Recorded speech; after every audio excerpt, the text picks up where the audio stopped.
बिस्मिल्लाहिर्रहमानिर्रहीम। हज़रत अबू इमामा बाहली रज़ी अल्लाह ताला अन्हो रसूल अल्लाह सल्लल्लाहु अलैहि वसल्लम से बयान करते हैं कि आप सल्लल्लाहु अलैहि वसल्लम ने फरमाया, 3 किस्म के आदमियों का अल्लाह अज़्ज़ा वजल जामन है। जो शख्स अल्लाह की राह में जहाद के लिए निकला तो अल्लाह इसका जामन है, हत्ता कि अगर इसकी वफ़ात हो जाए तो इसको जन्नत में दाखिल करेगा या अजर व सवाब और गनीमत के साथ वापस लौटाएगा। दूसरा वो आदमी जो मस्जिद की तरफ गया तो अल्लाह इसका जामन है, हत्ता कि अगर इसकी वफ़ात हो जाए तो इसको जन्नत में दाखिल करेगा या अजर व सवाब और गनीमत के साथ लौटाएगा। और तीसरा वो आदमी जो सलाम या सलामती के साथ अपने घर में दाखिल हुआ तो अल्लाह अज़्ज़ा वजल इसका जामन है।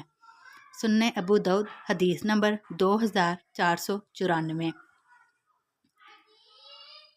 हज़रत अबू हुरैरा रज़ी अल्लाह ताला अन्हो बयान करते हैं, रसूल अल्लाह सल्लल्लाहु अलैहि वसल्लम ने फरमाया, काफ़िर और इसका कातिल यानी मुजाहिद आग में कभी भी इकट्ठे नहीं हो सकते।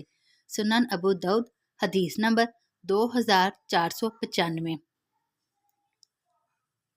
हज़रत अब्दुल्ला बिन अमर रज़ी अल्लाह ताला अन्हुमा बयान करते हैं, रसूल अल्लाह सल्लल्लाहु अलैहि वसल्लम ने फरमाया, जो मुजाहिदीन अल्लाह की राह में जहाद के लिए निकलते हैं और गनीमत हासिल कर लेते हैं, वो अपने आखिरत के अजर में से 2/3 जल्द ही इस दुनिया ही में पा लेते हैं और 1/3 इनके लिए बाकी रह जाता है। और अगर इन्हें कोई गनीमत ना मिले तो इनका कामल अजर क़यामत तक के लिए महफूज हो जाता है। सुनन अबू दाऊद हदीस नंबर 2497।